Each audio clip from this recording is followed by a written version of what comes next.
Welcome to Cotality's Housing Market Update for October 2025, brought to you by First National Real Estate.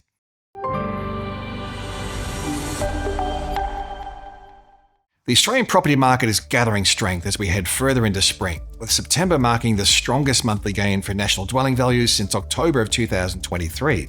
Our national index was up 0.8% in September, led by a 0.9% increase across the capital cities. On a quarterly basis, values were 2.2% higher, up from a 1.5% lift in the June quarter and double the 1.1% increase seen over the 3 months to March. In dollar terms, the September quarter rise was equivalent to just over $18,000 being added to the median value.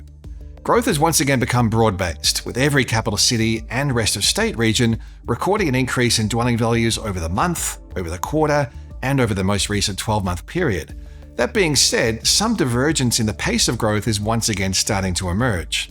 Perth and Brisbane are once again pulling ahead of the larger capitals, with values up 4% and 3.5% respectively through the September quarter, with the pace of gains being led by the unit market.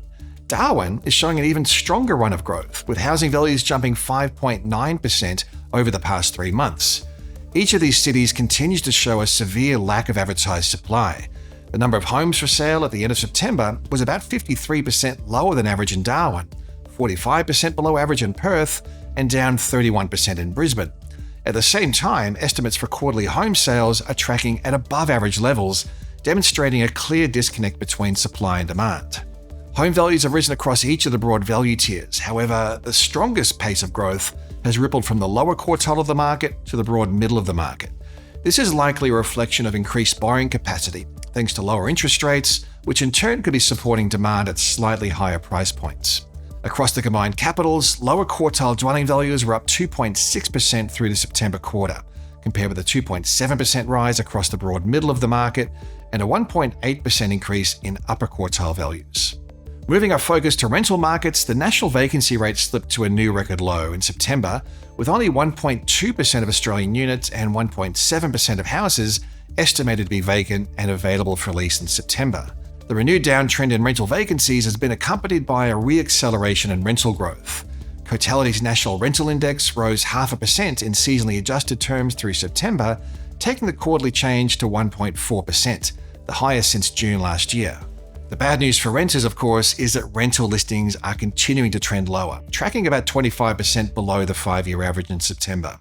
Brisbane housing values are up 1.2% in September, taking the quarterly change to 3.5%, the strongest gain over a 3-month period since June of last year. Brisbane's unit market is driving the gains, posting a solid 4.7% increase in values through the September quarter, compared with a 3.3% rise in house values. The stronger gains across the unit sector reflect lower supply, with unit listings tracking 45% below the 5-year average for this time of the year. The flip side of such robust growth is that housing affordability is becoming increasingly stretched, with the median house value holding above the $1 million mark since May and the median unit value holding above $700,000 since April. The spring selling season is shaping up to be a strong one, with vendors definitely back in the driver's seat. Low advertised stock levels and higher buyer demand are a recipe for solid selling conditions that will likely see prices lift further through the rest of spring and into the end of the year. The 75 basis point cut to the cash rate has played a key role in supporting housing activity. Borrowing capacity, based on a median household income of $106,000, has increased by about 7% since the first rate cut in February, and lower interest rates have supported a lift in consumer sentiment, which is really important for high commitment decision-making. Despite a minor slip in September, the monthly Consumer Sentiment Index is 12.8% higher than a year ago, with the upswing in confidence being accompanied by a rise in purchasing activity. Real wages growth is adding to sentiment and to savings. At 1.3% per annum, inflation-adjusted wages growth was at its highest level since June of 2020, and it's about 2.5 times the pre-COVID decade average of just 0.5% per annum. Stronger wages growth alongside lower debt servicing costs should help to further support purchasing activity and sentiment. A tight jobs market is another factor supporting demand and borrowing capacity.